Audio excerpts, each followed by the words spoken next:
예, 감사합니다. 오늘 거룩한 주일 우리 하나님께서 복 주심하고 약속하신 이 날 하나님 앞에 나오셔서 마음과 뜻과 힘을 다하여 예배드리시고 우리의 영혼을 살리는 생명의 말씀 그리고 새로운 비전으로 우리를 도전하시는 하나님의 말씀에 영혼의 귀를 기울이는 사랑하는 성도 여러분 위에 하나님의 말씀의 은혜와 능력이 함께 하시길 주의 이름으로 축원합니다. 우리 모두가 잘 알고 있는 것처럼 하나님이 세우신 하나님의 사람 모세의 영도하에 이스라엘 백성들이 출애굽했습니다. 40년 광야 생활을 거치고 난 뒤에 드디어 모압 평지에 도착했습니다. 요단강 동편 모압 평지에 도착했습니다. 이제 요단강만 건너면 젖과 꿀이 흐르는 가나안 땅에 들어갈 수가 있습니다. 대망의 땅입니다. 약속의 땅입니다. 그곳에 들어갈 수가 있습니다. 그러나 모세의 사명은 거기까지였습니다. 다시 말씀드리면 그는 거기까지만 영도할 뿐 약속의 땅에 들어갈 수가 없습니다. 아시는 것처럼 머리바물 사건으로 인하여 분노하지 말아야 되는데 분노하여 하나님의 거룩하심을 온전히 드러내지 못한 심판의 결과 그는 가나안 땅에 들어가지 못하고 결국에는 그곳에서 죽게 됩니다. 그래서 여러분 120세를 일기로 가나안 땅이 내려다 보이는 느보산에서 하나님 품에 안기는 것으로 그의 인생이 정리가 됩니다. 그런데 그곳에 도착해서 모세가 하나님 품에 안기기 전에 죽기 전에 이스라엘 전 백성들을 모압 평지에 불러 모아놓고 하나님의 말씀을 전하기 시작합니다. 설교하게 됩니다. 그 같은 설교는 하나님의 뜻을 담은 하나님의 말씀이라 그렇게 말씀을 드릴 수가 있습니다. 그 같은 모세의 마지막 설교들을 묶어놓은 책을 일러서 신명기라고 그렇게 말합니다. 신명기는 여러분들 잘 아시는 것처럼 모세 오경 중에 마지막 책이지 않습니까? 그래서 여러분 모세 오경 중에 마지막 책 신명기는 모세의 설교다. 마지막으로 한 유언과도 같은 설교였다. 그렇게 정리를 하시면 될 것 같습니다. 오늘 저와 여러분들이 함께 봉독한 본문 말씀 신명기 6장 4절부터 9절까지의 말씀은 모세의 설교 가운데서 가장 중요하고 가장 의미심장한 말씀이라 그렇게 여러분들에게 소개를 드릴 수가 있습니다. 왜냐하면 그의 전체 설교를 관통하는 핵심 가치가 이 말씀에 그대로 드러나 있기 때문에 그렇습니다. 그 핵심 가치는 뭐냐? 한마디로 말씀드리면 하나님을 사랑하라 하는 내용입니다. 한번 여러분 6절, 5절 말씀 한번 읽어볼까요? 시작. 너는 마음을 다하고 뜻을 다하여 힘을 다하여 내 하나님 여호와를 사랑하라. 하나님을 사랑해라. 이게 핵심 가치입니다. 그냥 사랑하는 것이 아닙니다. 마음을 다하여 사랑하고 뜻을 다하여 사랑하고 힘을 다하여 사랑하라. 이처럼 여러분 하나님께서 모세를 통하여 이스라엘 백성들에게 주신 이 말씀이 저와 여러분들 삶 가운데도 그대로 적용되어 마음과 뜻과 힘을 다하여 하나님을 사랑하는 하나님의 사람들이 되실 수 있기를 주의 이름으로 축원합니다. 오늘 본문 말씀에서 주목해보고 싶은 말씀이 한 구절이 있습니다. 7절 말씀입니다. 7절 말씀 여러분 한번 같이 읽어볼까요? 시작. 내 자녀에게 부지런히 가르치며 집에 앉았을 때든지 길을 갈 때든지 누웠을 때든지 일어날 때든지 이 말씀을 강론할 것이며 이 말씀을 강론해라. 이 말씀이 뭐입니까? 방금 읽었던 5절 말씀 마음을 다하고 뜻을 다하고 힘을 다하여 하나님을 사랑하는 이 말씀을 강론해라. 너희 자녀들에게 강론만 할 것이 아니라 부지런히 가르쳐라. 길에 걸어갈 때든지 집에 앉아있을 때든지 누워있을 때든지 일어날 때든지 장소와 때를 불문하고 항상 이 말씀을 강론하고 이 말씀을 부지런히 가르치라. 여기 부지런히 가르치다는 이 단어가 히브리어는 샤라고 얘기를 합니다. 이 말의 뜻은 원래 뜻은 이렇습니다. 날카롭게 하다, 뾰족한 것으로 찌르다 이런 뜻을 가지고 있는 단어입니다. 그래서 이 말이 우리 성경에는 부지런히 가르치다는 말로 번역이 되어 있는데 실상 의미는 무엇이냐 하면 하나님의 말씀을 가지고 찌르라는 겁니다. 계속 자극하라는 겁니다. 양육하라는 겁니다. 그 같은 말씀이 뾰족한 침과 같이 자녀들의 영혼을 발전시키고 개발하고 깨뜨리는 일들에 그 말씀을 그렇게 사용해라 하는 뜻으로도 이해할 수 있는 그런 표현이라 여겨집니다. 한마디로 말씀드리면 아무렇게나 가르치지 마라. 가르치려면 제대로 가르쳐라. 따끔하게 가르쳐라. 어떤 경우에도 이 말씀을 가르치는 데 있어서는 타협이 있어서는 안 된다. 양보가 있어서는 안 된다. 마음을 다하고 뜻을 다하고 힘을 다하여 하나님을 사랑하는 이것에 대해서는 결코 양보해서는 안 된다. 제대로 가르쳐라. 이런 의미가 이 말씀 속에 담겨 있는 것 이해가 되시지요? 또 다르게 여러분 한마디로 말씀드리면 이 말씀의 맥락에서 7절 말씀은 이렇게 정리할 수 있습니다. 다음 세대를 책임져. 다음 세대를 제대로 가르쳐야 된다. 이런 얘기로 정리를 할 수가 있습니다. 여러분들이 잘 아시는 것처럼 이스라엘 백성들 하나님의 선민입니다. 그들의 주권에 의해서가 아니라 하나님의 주권에 그들이 하나님의 택하심을 받았습니다. 왜냐? 하나님의 거룩한 사역을 이루어갈 하나님의 백성으로 하나님이 사용하시기 위하여 전적으로 하나님의 주권에 의하여 택함 받았습니다. 그래서 선민이라고 말하지 않습니까? 그들에게 주어진 책무가 있습니다. 그것은 하나님의 뜻을 이 땅에 이루는 사명을 감당하는 것입니다. 그런데 이 같은 사명을 감당하기 위하여 그들이 가장 중요시 여겨야 될 일 중에 하나가 다음 세대를, 다시 말씀해 자녀 세대를 잘 양육하고 가르치는 것입니다. 그들 때에 하나님의 뜻이 완성되면 그럴 필요가 없지만 그들은 죽어 하나님 나라 가게 되고 하나님 품에 안기게 되고 그 다음 세대에 그 사명을 이어가야 된다고 한다면 그 다음 세대가 그것을 이어받아서 그 사명을 이어가기 위하여 훈련이 필요하다, 양육이 필요하다, 교육이 필요하다. 그렇게 이 말씀을 정리를 할 수가 있지요. 그것은 여러분 오늘날의 교회도 마찬가지입니다. 한국교회도 마찬가지입니다. 바람반석교회도 마찬가지입니다. 하나님이 왜 교회를 세우셨을까요? 하나님의 뜻을 이루기 위하여. 그 뜻이 무엇입니까? 복음을 전하여 죽어가는 영혼을 살리기 위함이지 않습니까? 이 사명을 감당하기 위하여 교회가 가장 중요시 여겨야 될 일들이 있습니다. 그 중에 하나가 다음 세대를 양성하는 것입니다. 왜냐하면 우리 때에 주님이 재림하면 그만이지만 우리 때에 주님이 재림하시지 않고 하나님의 때에 주님이 재림한다고 봤을 때 내게 주어진 그 사명을 내 자녀들이 이어가야 되지 않겠습니까? 그러니까 그 자녀들에게, 다음 세대들에게, 우리 아들들과 딸들에게 하나님의 사명이 무엇인지를 일러주고 그 사명을 감당할 수 있도록 그렇게 양육하고 교육할 필요가 있지 않습니까? 여기서 바로 한국교회가 혹은 어른들이 다음 세대의 교육에 관심을 기울여야 될 가장 중요한 이유 가운데 하나가 정리가 되는 겁니다. 이와 관련하여 몇 가지를 여러분들과 생각을 나누어 보려고 합니다. 첫 번째, 여러분 교회와 어른들은 다음 세대의 존재 가치를 인정하셔야 됩니다. 다음 세대라는 말을 썼지요. 영어에서 나온 표현입니다. Next generation이라고 그렇게 표현하지요. 어린아이들, 청소년들, 청년들, 그리고 유치부 어린아이들, 이런 아이들을 일러서 세대를 일러서 다음 세대, 다음 세대를 주인공, 다음 세대를 이끌어갈 주역, 이런 의미를 갖고 있다는 얘기지 않습니까?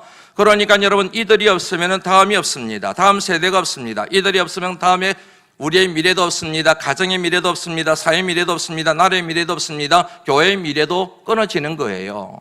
그러니까 미래의 주인공이 될, 주역이 될 이 다음 세대를 우리가 그들의 존재 가치를 인정하고 양육하는 것이 필요하다 하는 의미이지요. 동안교회에서 사역을 했습니다. 그 인근에 대학들이 많았습니다. 그 대학 중에 하나에서 법대 학생들과 교수님과 더불어서 매주 한 번씩 예배를 드렸습니다. 이른 아침에. 그곳에서 법조인이 꽤 많이 배출되었습니다. 인근 안산인가요? 그 지역에도 변호사들이 몇 명이 와서 활동을 하고 있습니다. 제 목회 가운데서 가장 보람된 사역이 가운데 하나가 아닐까 하는 그런 생각이 듭니다. 그 일에 대한 아이디어를 내시고 처음 시작한 분이 있습니다. 정환용 교수님. 요즘 가끔씩 보니까 TV에도 나오시더라고요. 그분이 시작하셨습니다. 그 당시에는 그 대학 법대 교수님이었는데 주니어였습니다. 지금은 시니어가 됐지요. 독실한 크리스천이었습니다. 제가 섬기고 있던 동안교회를 출석하셨습니다. 그러던 어느 날 이 교수님이 학생대표, 그 학생대표도 사시 합격을 해서 법조인이 될 뿐만 아니고 그 대학 교수로 지금 봉직을 하고 있습니다. 그 학생대표와 더불어서 저를 찾아오셨습니다. 목사님, 우리 대학 법대에서 예배를 시작하고 싶은데 목사님이 좀 도와주셔야 되겠습니다. 그래서 제가 흔쾌히 응낙했지요. 그래서 제가 유학하기 전까지 한 몇 년간 매주 한 번씩 이른 아침에 가서 학생들과 교수님들과 함께 예배를 드렸습니다. 그 교수님의 헌신이 대단했습니다. 물질 헌신하셨습니다. 시간 헌신하셨습니다. 예, 제일 먼저 나오셨습니다. 제일 앞자리에 앉으셨습니다. 고정석을 정하시고 학생들보다도 그 예배를 더 소중히 여기시는 본을 보이셨습니다. 그 결과 앞서 말씀드린 것처럼 그곳에서 법조인이 많이 배출되어서 지금 이곳저곳에서 하나님의 뜻에 따라 그 사명을 잘 감당하고 있습니다. 왜 그 교수님이 그렇게 헌신하셨을까요? 그 학생들의 존재 가치를 인정했기 때문에 그런 것 아니겠습니까? 법대생입니다. 사실을 준비하고 있습니다. 이 아이들을 믿음으로 잘 양육합니다. 신앙 안에서 비전을 제시합니다. 그러면 이 아이들로 인하여, 이 학생들로 인하여 법조계가 달라질 것이다. 약한 사람, 힘없는 사람들을 변화하는 일에 이 학생들이 쓰임받게 될 것이다. 지금 이 아이들이 볼 때는 학생이요, 별 볼 일 없어 보이지만 내가 믿음으로 기도하고 말씀 가운데서 잘 양육을 받으면 나중에 나라와 민족을 위하여 귀하게 쓰임받을 것이다. 미래에 대한 그들의 존재 가치를 인정했기 때문에 그 같은 여러분 헌신을 할 수 있었던 것이지 않겠습니까? 모든 교육의 출발점은 다음 세대의 존재 가치를 인정하는 데서부터 시작되는데 우리 바람반석교회가 다음 세대의 존재 가치를 인정하는 그런 근상교회가 되기를 주의 이름으로 축원합니다. 둘째, 다음 세대를 여러분 책임지는 교회가 되고 어른이 되기 위해서는 해야 될 일들이 많은데 제가 생각할 때 가장 중요한 것 중에 하나가 건강한 교회 문화를 만드는 것입니다. 건강한 교회 문화. 문화라고 하는 것은 쉽게 말씀드리면 사람들이 살아가는 삶의 방식을, 총체적인 방식을 일러서 문화라고 그렇게 얘기를 합니다. 따라서 교회 문화라고 하는 것은 교회가 가지고 있는 어떤 삶의 방식, 여기에는 분위기가 포함됩니다. 환경이 포함됩니다. 이것을 일러서 교회 문화라고 얘기를 할 수가 있습니다. 이 같은 여러분 교회 문화가 교회 안에서 자라고 있는 다음 세대들 뿐만 아니라 교회 밖에 있는 청년들과 청소년들과 어린아이들에게 미치는 영향은 상상을 초월할 정도입니다. 장신대 신학과에 입학을 했습니다. 좋았습니다. 그런데 여러분 신학교에 입학을 해서 야, 참 특이한 교회네, 희한한 교회네 라는 이런 느낌을 받은 교회들이 몇 교회가 있었습니다. 몇 교회가 아니고 꽤 많았던 걸로 알고 있습니다. 쉽게 말씀을 드리면은 그 교회에서 계속해서 신학생을 배출하는 거예요. 그 교회 출신 신학생들이 많은 거예요. 선배가 있습니다. 후배가 있습니다. 또 그 선배가 있습니다. 또 후배가 있습니다. 한 교회에서 계속 신학생들이 배출이 되는 거예요. 희한하잖아요. 저는 몇십 년 전 교회에서 처음으로 나온 신학생이었거든요. 그 당시. 지금도 여전히 저 혼자가 유일해요. 그런데 그 교회에서는 계속해서 신학생을 배출하는 것이지요. 참 신기했습니다. 의아했습니다. 그 이유가 도대체 뭘까? 그래서 여러분 그 친구들과 얘기를 나누면서, 선배님들과 얘기를 나누면서 굉장히 중요한 답을 제가 찾았어요. 한마디로 말씀드리면 그 교회 문화가 좋다는 것입니다. 그 교회 분위기가 좋다는 것입니다. 그 교회 교인들이 사랑으로 똘똘 뭉쳐 있는 거예요. 사랑이 충만한 거예요. 은혜가 충만한 거예요. 거룩한 생기가 넘쳐나는 거예요. 교인들끼리 다투는 일이 없어요. 싸우는 일이 없어요. 서로 지지해요. 지원해요. 격려해요. 목회자를 욕하지 않아요. 험담하지 않아요. 목회자는 사랑으로 교인들을 섬겨요. 그러니까 교인들은 목회자를 여러분 존중히 여기고 귀하게 여기는 걸 보니까 나도 목사 되고 싶다. 나도 목회자의 길을 걷고 싶다. 하나님의 소명도 중요하지만 그런 환경과 문화를 통하여 하나님의 소명을 체험하여 목회의 길로 들어서기 위하여 신학교를 왔더라 하는 그런 이야기이지요. 맨날 싸워요. 교인들끼리 다투어요. 큰 소리가 끊어지지를 않아요. 교인들끼리 항상 뭐냐면 험담을 해요. 목회자를 비난하고 정죄해요. 목회자들도 목회를 하는 것들이 다 공격적이에요. 그런 여러분 교회 문화가 형성된 데서 자녀들이 여러분 목회자가 배출되겠습니까? 목회자로 여러분 배출되기는커녕 교회에 대하여 환멸을 느끼지 않겠습니까? 교회가 이게 뭔가? 여러분 문제 가정에 자녀들이 문제아가 되는 가장 중요한 요인이 뭔지 아시죠? 자꾸만 부모가 싸우는 거예요. 토닥거리는 거예요. 자식들 앞에서. 그것 때문에 여러분 자녀들이 집에 들어가기 싫은 거예요. 그래서 여러분 밖에서 나돌다가 문제아가 되고 문제아가 되는 거 여러분들 아시지 않습니까? 교회도 마찬가지인 거예요. 어른들이 자꾸 싸워요. 사랑이 없어요. 냉정해요. 찬물을 끼얹는 것처럼 분위기가 너무 가라앉아 있어요. 하나님을 경험할 수가 없어요. 하나님의 은혜를 체험할 수가 없어요. 목회자는 고사하고 선교사는 고사하고 나 다시 교회 안 다닌다. 교회에 대하여 염증을 느껴버리고 실망해가 좌절해가지고 교회를 떠나버린다는 그런 얘기인 것이지요. 여러분, 우리의 자녀들의 영혼을 파괴하기 위하여 사단이 쓰는 전략 가운데 하나가 있습니다. 그게 뭐냐면 여러분들이 자녀 앞에서 교회를 욕하면 되는 거예요.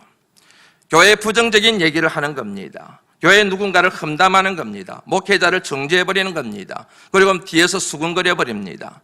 그러면 여러분, 그 얘기를 듣는 자녀들이 목회자에 대하여 부정적인 시각을 갖기 시작해요. 다 이중인격자들이야. 그 부모님이 험담을 삼는 교인들을 생각하면서 교회에 나와서는 다 거룩한 것 같은데 실상은 다 이중인격자들이야. 속과 끝이 다 다른 사람들이야. 교회에 대하여, 목회자에 대하여, 그리고 성도들에 대하여 부정적인 관점이 형성되어 버리는 거예요. 그래서 교회에 대하여 여러분 마음의 문이 닫혀버리는 거예요. 교회를 떠나버리는 거예요. 교회를 아무리 가자고 해도 교회를 안 오는 거예요. 그만큼 여러분 교회 문화가 대단히 중요합니다. 저는 교육학자입니다. 교육을 전공했습니다. 교육에 있어서 가장 중요한 통로 중에 하나가 교육 환경입니다. Educational Environment가 가장 중요한 교육 도구라고 얘기를 합니다. 교육공학적인 측면에서 교육의 도구들이 있습니다. 그것보다 더 중요한 게 환경이에요. 왜 맹모 삼천지교라는 말이 나왔겠습니까? 교육 환경이 내 자녀에게 미치는 영향을 그 내용을 통하여 우리가 알고 깨닫는 것이지 않겠습니까? 교회를 찾는 분들 중에 종종 교회학교에 주목하는 분들이 계세요. 좋은 거지요. 교회학교가 잘 되나 못 되나 보는 분들이지요. 예, 자녀 신앙교육에 관심이 많기 때문에 그들의 생각과 그들의 그 같은 관점을 존중합니다. 그러나 아쉬움이 진하게 남는 게 크게 두 가지입니다. 하나는 무엇이냐 하면 아니 남이 잘하고 있는 그거 관리하지 말고 자기도 좀 헌신하지. 자기는 헌신 안 하고 자기는 희생 안 하면서 남이 헌신해서 잘하고 있는 거기에다 자녀 넣어놓고 그렇게 하려고 하는 것은 상당히 이기적인 생각이 아닌가 하는 생각이 사실 들어요. 네.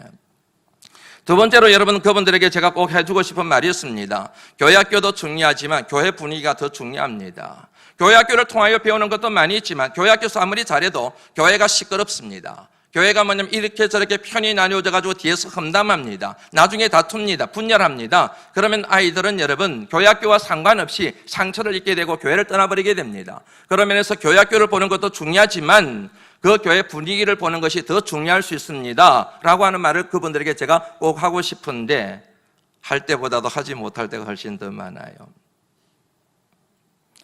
건강한 교회 문화가 다음 세대를 위한 텃밭이 된다는 사실을 여러분들 믿음 가운데 인지하시고 건강한 교회를 이루는데 다음 세대를 위하여 건강한 교회를 세워가는데 힘과 뜻과 관심을 모을 수 있는 저와 여러분들이 되실 수 있기를 주의 이름으로 축원합니다. 바람반석교회하는 이 밭에서 다음 세대들이 훌륭하게 자라서 그 열매들이 만민을 먹여 살리는 축복의 통로가 되어야 되지 않겠습니까? 아멘이시죠? 셋째, 관심과 투자입니다.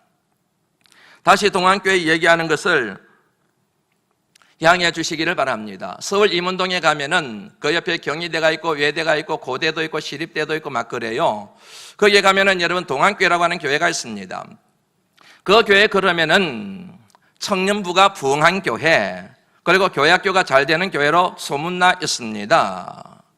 그런데 그 교회가 여러분 처음부터 그렇게 부흥한 것은 아닙니다. 처음에는 여러분 다른 교회들과 별 차이가 없었습니다. 제가 처음 부임했을 때 교인들이 한 2,000명 모였습니다. 지금은 뭐 한 4, 5,000명 모이는 걸로 알고 있는데 그 당시만 하더라도 여러분 청년부가 120명, 100명 내외였어요. 안 됐어요. 정말 힘들었습니다. 그런데 관심을 가지고 청년부를 살리자라고 하는 김동호 목사님의 그 같은 뭐냐면 선언하에 작업들을 몇 가지 했습니다. 연구했습니다. 공부했습니다. 그리고 대안을 만들어냈습니다. 그 대안을 이루기 위하여 구체적으로 투자하기 시작했습니다. 그렇게 해서 만들어진 동안교회, 지금은 어떤지 모르겠지만 그래서 동안교회 그 당시 교회학교가 부흥하게 되었고 질적으로 뿐만 아니라 양적으로도 성장하게 되었다. 그렇게 여러분들에게 간증을 할 수가 있습니다. 원체 청년부가 잘 되니까 1,500명까지 모였으니까 청년들이 그리고 교회학교가 수백 명이 모이니까 전국에 있는 교회들이 탐방을 왔습니다. 제가 여러분 교육을 맡고 있었기 때문에 그분들을 만나서 상담을 하고 그분들을 안내하고 그랬습니다. 그런데 탐방 온 분들이 반드시 요구하는 게 있습니다. 동안교회에서 부흥의 비결이 되었던 자료 좀 주십시오 그래요. 자료. 그 같은 부탁을 받을 때마다 제가 이렇게 대답을 하지요. 자료 드리고 싶지만 드릴 수 있습니다. 그런데 자료 안 가져가는 게 더 좋으실걸요? 왜냐하면 그 자료는 동안교회라고 하는 밭에서 나온 거잖아요. 동안교회에 심겨진 나무들을 위하여 만들어진 자료잖아요.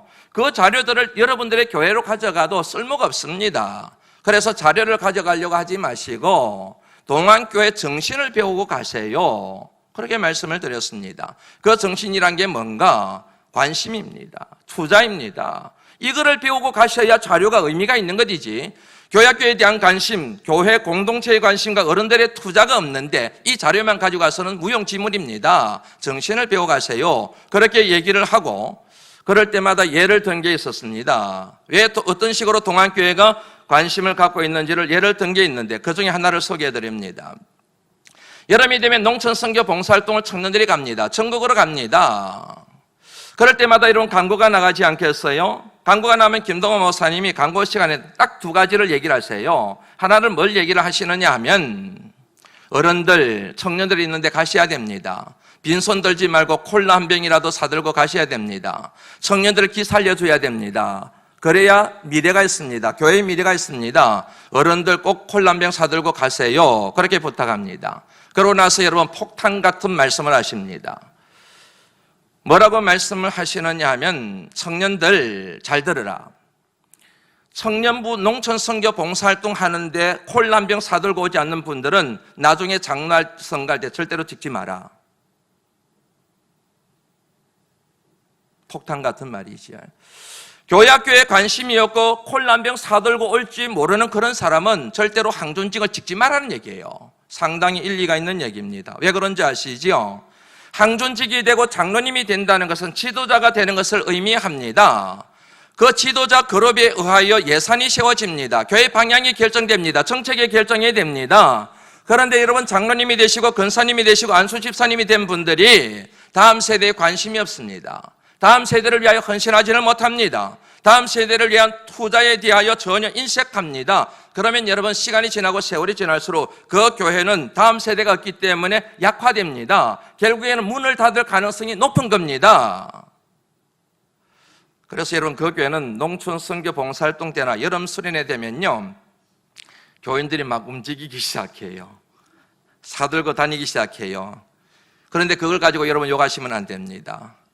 장로가 되기 위해서 그러는 것이 아니라 그게 옳다고 생각하기 때문에 움직여요. 그게 동안교회 저력이었어요. 이게 목사님이 하시는 말씀이 옳다. 그 말에 동의하여 여러분 콜라 한 병 사들고 청년들을 찾고 성령학교 현장을 찾는 거지요. 그분들이 어른이 되잖아요. 지도자가 되잖아요. 당회원이 되잖아요. 그러니까 교회학교에 대한 관심이 더 커지게 되고 투자가 더 많아지게 되고 그러니까 상승작용이 일어나가지고 교회학교가 점점 부흥하게 되더라. 그런 얘기입니다. 교회 건축을 했습니다. 벌써 20년 전이지요. 100억 공사였습니다. 지금도 100억이 큰 공사이지만 그 당시는 100억이라고 하면 상승을 초월할 정도이지 않습니까? IMF 딱 중간이 걸렸습니다. 한번 여쭤볼까요? 교육부 예산 줄였을까요? 긴축했을까요? 아니면 더 확장했을까요? 대답해 보세요. 긴축해야 되기 때문에 교육부 예산을 줄였을까요? 아니면 더 늘렸을까요? 더 늘렸습니다. 교회 건축을 할 때 약속을 했습니다. 목사님이 교인들과 어떤 일이 있더라도 아무리 재정이 힘들더라도 교회 건축을 위하여 선교 예산과 구제 예산과 교육 예산은 줄이지 않는다. IMF 터졌어요. 그럼에도 불구하고 다른 예산은 줄여도 다른 것은 긴축해도 교육부 예산은 줄이지 않았습니다. 제가 증인이지 않습니까? 제가 교육 책임자였으니까. 그 결과인 거예요, 여러분. 청년들은 여러분 다음 세대들은 저절로 성장하는 게 아니에요. 어른들의 관심을 먹고 성장하는 거예요. 교회가 관심을 가지고 투자할 때 그 아이들이 자라게 된다는 사실을 여러분들 생각하시면 좋겠습니다. 앞으로 우리 바람반석교회도 다음 세대를 양육하는 일들에 힘을 집중하는 교회가 되어야 할 줄로 믿습니다. 어떤 경우에도 교육부 예산은 줄이지 않을 겁니다. 먹는 데 다 사용해도 괜찮습니다. 교회학교에서 여러분 먹는데 예산 사용 안 하면 어디 있습니까? 먹는 거 예산 사용한다고 시비 걸지 마세요. 아이들에게 먹는 게 얼마나 중요한 건데. 항존직들에게 부탁을 드립니다. 앞으로 우리 바람반 석교회 안수 집사님과 근사님들은 교회학교 부장을 다 거치셔야 됩니다. 교회학교 부장을 한 번씩 다 하셔야 됩니다. 그래야 나중에 지도자가 됐을 때 예산을 세우고 정책을 세울 때 다음 세대의 현실을 알고 응원하고 지원하고 협력할 것 아니겠습니까? 그러셔야 됩니다. 청년들 잘 기억하세요. 예. 교회학교 오나 안 오나 보세요. 청년부에 오나 안 오나 보세요. 짜장면 한 그릇 사주나 안 사주나 보세요. 관심 없는 분들은 지도자 될 자격이, 그 다음은 여러분 알아서 생각하시죠. 교회학교마다 여러분 심각한 문제가 있습니다. 교사 문제입니다. 교사를 안 하려고 그래요. 우리 교회만의 문제가 아니고 한국의 전반의 문제가 안 하려고 그래요. 힘들어요. 예배 2번 드려야 돼요. 휴가 반납해야 돼요. 매주일마다 아이들하고 실험해야 돼요. 전화해야 돼요. 너무 힘들어요. 다음 도망가요. 어디로 도망갈까요? 제일 뭐냐면은 우리 교회 찬양대 너무 잘하는데 찬양대로 많이 도망가요. 봉사도 되고 예배도 되는 최상의 뭐냐면 봉사직이 여기거든요.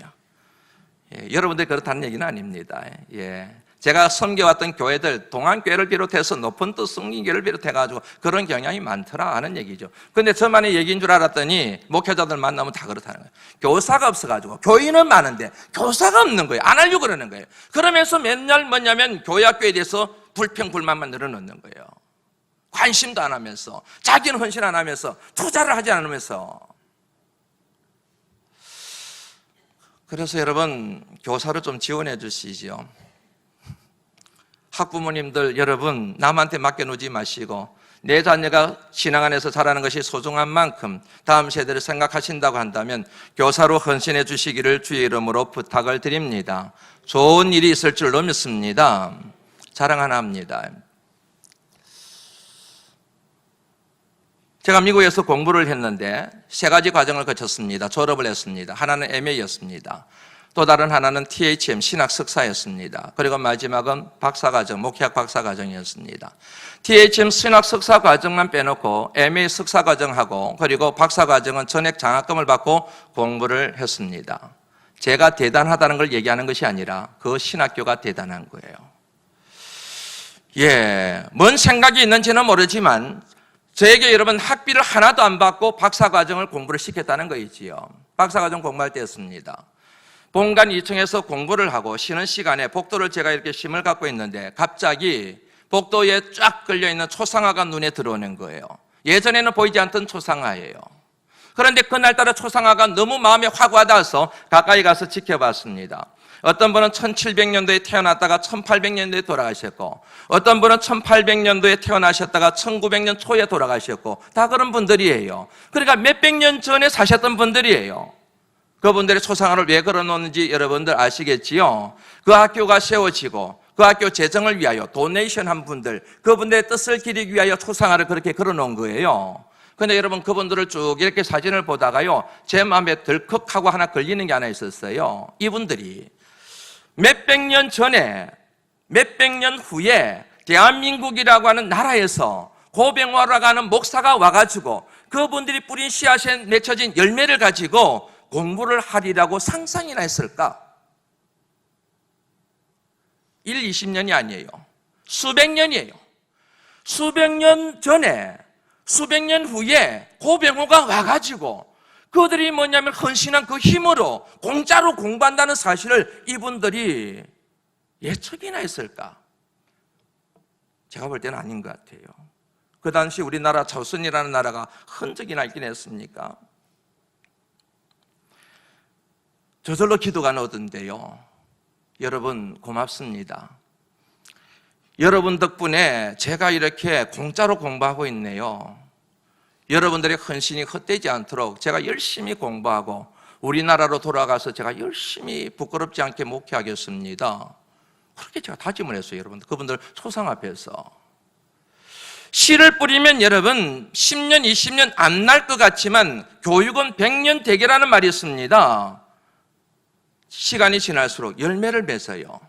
나는 죽어 하나님 나라 가더라도 그 열매가 만민을 먹여 살리는 역사가 일어나는 것이 바로 교육입니다. 관심과 투자를 기울여야 될 매우 중요한 이유가 여기에 있습니다. 학교 세우고 싶어요. 제가 여러분 목사님들 부러워하는 목사님들 아무도 없습니다. 큰 교회 목사님들 부러워하지 않습니다. 숫자 많이 모이는 교회 목사님들 부러워하지 않아요. 빛과 번쩍한 차 타고 다니는 목사님들 부러워하지 않습니다. 부끄럽게 생각하지. 그런데 여러분 제가 딱 부러워하는 목사님 한 분이 계세요. 어떤 목사님들이 있냐면 학교 세운 목사님들. 저는 여러분 학교 세운 목사님들 생각하면요 그렇게 배가 아플 수가 없어요. 나도 하고 싶다.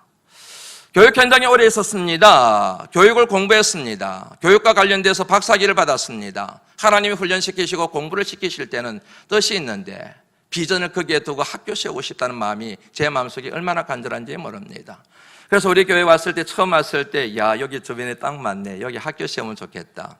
기독교 인재를 양성할 수 있는 학교를 세울 수 있으면 얼마나 좋을까 하는 생각과 꿈을 갖게 되었습니다. 우리 바람 반석교의 비전이 열방의 반석이 되는 겁니다. 믿으시면 아멘 하시죠. 그런데 어떻게 해요? 어떻게 열방의 반석이 될 수 있어요? 가장 효과적인 방법 중에 하나가 인재를 양성하는 거예요. 사람을 키우는 거예요. 그 사람을 키워서 열방으로 발송하는 거예요. 나는 못하지만, 나는 갈 수 없지만은, 나는 열방으로 나갈 수 없지만 우리 바람반석교에서 자라나고 있는 아이들, 그리고 우리 바람반석교회 밖에 있는 다음 세대들, 그 사람들에게 복음을 전하여 열방으로 보내는 거예요. 목회자를 양성해내고 선교사를 양성해내고 대통령도 여기에서 나오고 건강한 시민도 나오고 유명한 셰프도 나오고 마음이 따뜻한 시민들도 배출해내고. 이럴 때는 여러분 하면 하셔야 되는 거예요. 여러분 가슴이 뜨거워져야 되는데. 그런 비전을 가진 교회가 되기를 다시 한번 주의 이름으로 축원합니다. 할 겁니다. 도전할 겁니다. 저는. 지난주에는 나누었던 말씀을 잠깐 요약하고 정리하고 말씀을 마무리하려고 합니다. 과부가 있은 거 아시지요? 남편 없이 홀로 살아가는 참 불쌍한 여인입니다. 얼마나 많은 멸시와 천대를 받았을까 조금만 생각해보면 알 수 있습니다. 우리 시도와 비교할 수 없을 정도로 많은 상처를 부여안고 살아가는 여인이었지 않습니까? 그런데 그 여인에게는 뭐가 있었습니까? 희망이 있었습니다. 장성한 아들이 있었거든요. 모진 고생하며 아들을 장성하게 양육하지 않았습니까? 청년이 되었습니다. 그 아들은 그 여인에게 희망이었습니다. 소망이었습니다. 삶을 살아가는 이유였습니다. 그 아들 때문에 모든 역경을 다 이겨냈습니다. 그런데 그 아들이 죽어버렸잖아요. 병들어서 죽어버린 거예요. 과부요. 그리고 뭐냐면 그 아들이 죽은 경험을 해보지 않은 사람은 도저히 공감이라는 말을 써낼 수 없을 정도로 아픔이 커서리라 추측만 할 뿐이지요. 얼마나 아팠을까요? 그런데 참으로 감사하게도 아들이 살아났습니다. 할렐루야. 아들을 예수님께서 살리셨잖아요. 청년아, 내가 말하노니 일어나라. 그랬더니 뻘떡 일어났잖아요. 앉았잖아요. 말하잖아요. 이 같은 여러분 역사 가운데 우리가 주목해 보아야 될 말씀이 하나 있었지요. 한번 읽어볼까요? 누가복음 7장 12절 말씀입니다. 한번 읽어봅니다. 시작. 성문에 가까이 이르실 때에 사람들이 한 죽은 자를 메고 나오니 이는 한 어머니의 독자요 그의 어머니는 과부라. 그 성에 많은 사람도 그와 함께 나오거늘. 사람들이 나오잖아요. 죽은 청년의 시신을 메고 간 사람들, 그 사람들과 함께 더불어서 예수님 앞에 웅성이 모여가지고 함께 예수님께 나온 사람들, 그 사람들이 죽은 시신을 메고 왔어요. 거기에나 여러분 여기에나 시신에 대한 타부가 있습니다. 시신을 가까이 하면, 시신을 만지면 안 된다라고 하는 타부가 있잖아요. 냄새가 나지 않겠습니까? 그런데 타부를 무시하고 냄새 나는 것도 전혀 개의치 않고 시신을 둘러매고 예수님께 왔습니다. 왜요? 너무너무 여인이 불쌍한 거예요. 긍휼히 여기는 마음이 그들에게 있었던 것이지요. 이 청년을 예수님께 데려가면 예수님께서 살려주실 것이라고 하는 믿음이 그들에게 있었기 때문이겠죠. 믿음이 없으면 데리고 오겠습니까? 믿음 때문에 데려온 거지요. 무엇보다 중요한 것은 그들의 희생입니다. 헌신입니다. 죽은 자는 말이 없습니다. 주님은 그 청년을 보시고 청년을 살린 것이 아니라 그들의 믿음을 보시고 그들의 헌신을 보시고 그들의 불쌍히 여기는 마음을 보시고 그 청년을 살리신 줄로 믿습니다. 여러분 한번 읽어볼까요? 누가복음 7장 15절 말씀 같이 한번 읽어보죠. 시작.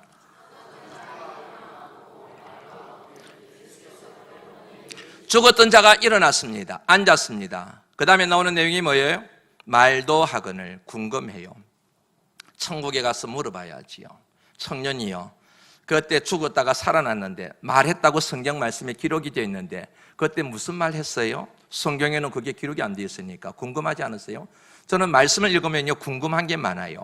천국 가서 물어봐야 될 게 너무너무 많은 거예요. 그래서 천국에서 가면 지루할 거다 그러는데 저는 지루할 것 하나도 없을 것 같아요. 창세기부터 끝까지 말씀드리면서 질문해야 될 게 한두 번이 아니에요.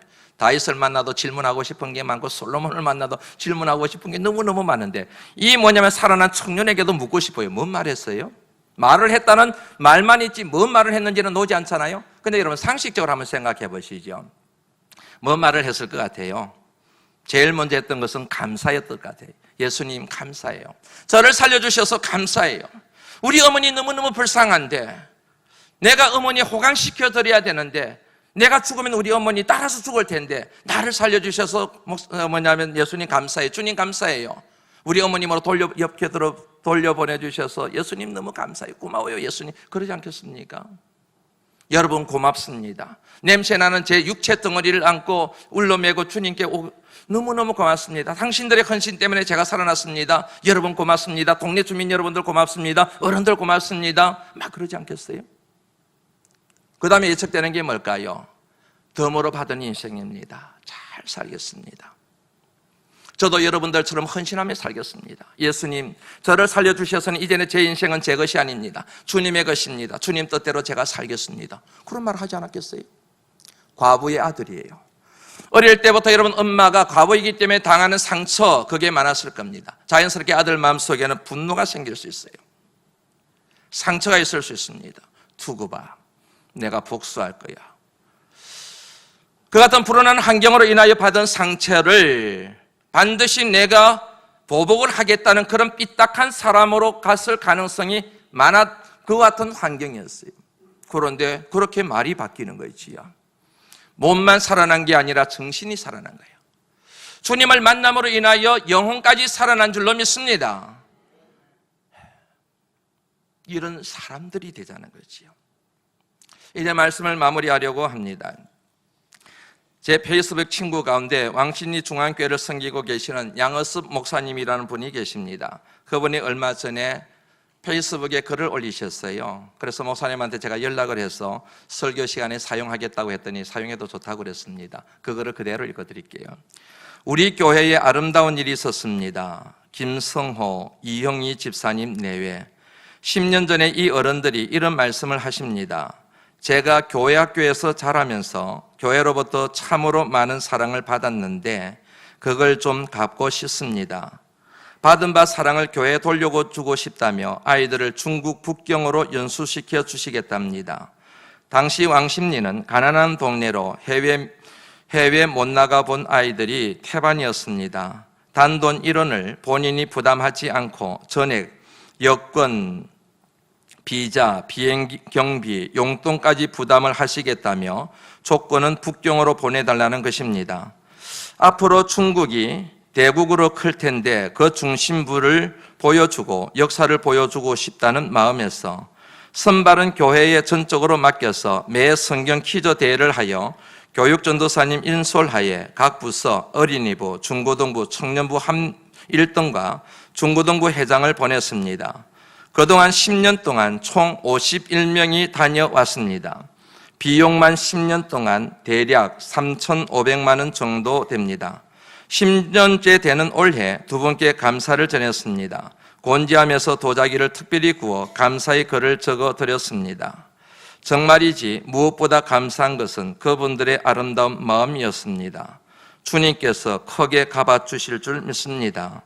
교회 학교에서 자란 어른들이 더욱 이런 일에 동참하기를 기도하며 기대해 봅니다. 목사님이 확 부러워지더라고요. 목사님 참 좋으시겠다. 우리 교회도 이런 어른들이 많아지길 소망합니다. 우리 바람반석교회가 이 같은 어른과 같은 교회가 되기를 주의 이름으로 축원합니다. 우리 모두 다 빚진 사람들입니다. 하나님의 사랑에 빚진 사람들입니다. 다음 세대에 미리 빚지고 살아가고 있는 사람들입니다. 교회 학교를 통하여 믿음의 선배들에게 받은 사랑에 빚진 사람들입니다. 빚을 갚아야 됩니다. 그게 옳은 일입니다. 기도합니다. 하나님 감사합니다. 말씀 주셨사오니 이 말씀대로 살게 하시옵소서. 다음 세대를 살리는 어른의 몫을 감당할 수 있는 은혜를 우리 모두에게 허락하여 주옵소서. 예수님 걸어가신 이름으로 간절히 기도드리옵나이다.